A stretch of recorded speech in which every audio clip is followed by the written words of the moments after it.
The sun, the hot summer sun, for many, their best friend. And whether they know it or not, their worst enemy.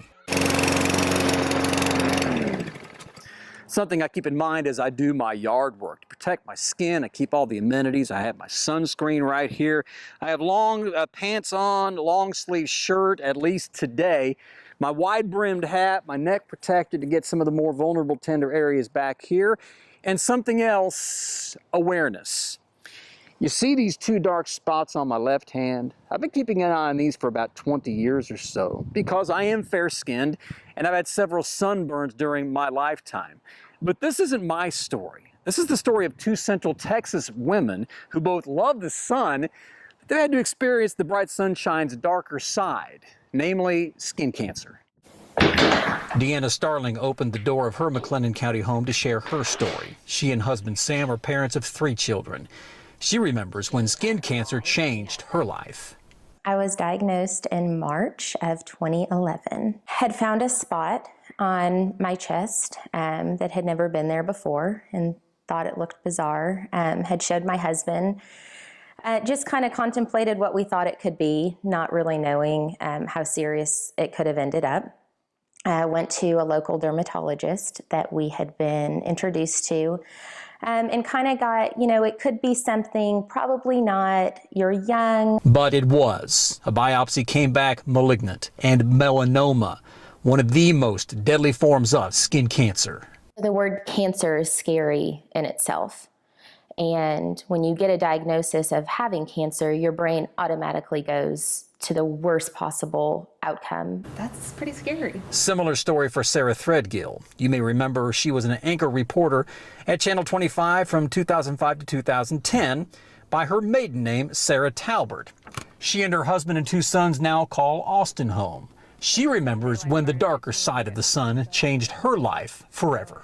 I had my first son in 2014, and as I'm laying in the hospital bed, I had my feet propped up, and my mom was sitting behind and said, "You got a spot on the bottom of your foot. You need to go get that checked out." She did. And to have a mole there was a little bit concerning for the doctor. He took it off, tested it, and it came back severely dysplastic, which means that that's the level right before it turns into skin cancer. I had that spot taken out of the bottom of my foot, and it's not a little cut. I mean, they take a good chunk of skin out of your foot, sew it back together. But it wasn't over. She says fast forward from 2014 to just this past spring. About a month after her yearly checkup, she noticed something strange on her back. Went back in, got it biopsied, and they told me that the pathologist, it was so close to being melanoma. It was almost there that the pathologist recommended taking out a larger chunk than they otherwise would do. So I am so thankful that I went back in, because had I waited until my next year appointment, I probably would have melanoma.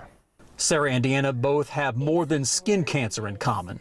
I love the feel of the sun, having, a glowing suntan, being on the beach. It's great. I would never say that I don't. I understand you're a sun worshiper. I have been my entire life. I grew up with a pool in my backyard. And 2 other things. One, I have Spanish-Italian heritage background, and so I have always tanned real easily. I have Italian heritage and, dark pigmented skin for the most part. Number 2, and a big 2, genetics. I have family. I have several aunts who have had skin cancer, who have had melanoma.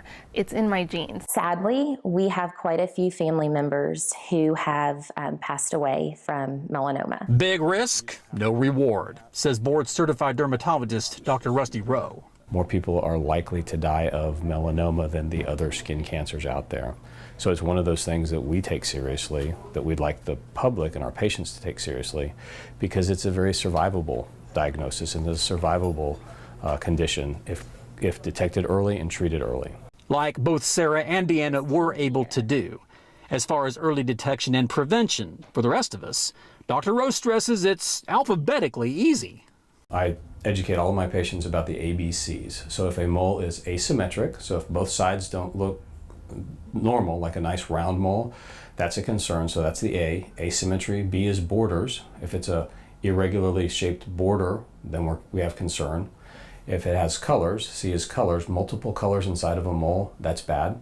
That needs to be looked at. So you may have a nice tan mole that just starts developing black spots inside of it, red spots, those are a concern. D is diameter. Diameter 6 millimeters, or a pencil eraser is easiest to think of. So if a mole is enlarging, that's another concern. And then the last one, E, is evolving. So if it's changing, if you've had a mole and it's just always looked the same, and then all of a sudden it looks different, that's a concern. So the A, B, C, D, E, it's an easy way to think about it. Fun in the sun still important to both Deanna and Sarah, armed with the awareness they both earned as survivors, and armed with a message for one and all. Know your family's heritage, know your background, know your lineage. It's so important to get in. Just let the doctor check you over real quick. And if something's a little off or has grown or has changed, don't hesitate to go back in. It could save your life. Sarah's latest checkup came up okay. Deanna is now 7 years cancer-free. She'll be considered in the clear after 10 years. Both insist they'll continue to make regular checks and make sure their loved ones do the same. Alongside photojournalist Douglas Galler, I'm Vince Erickson for Central Texas News Now.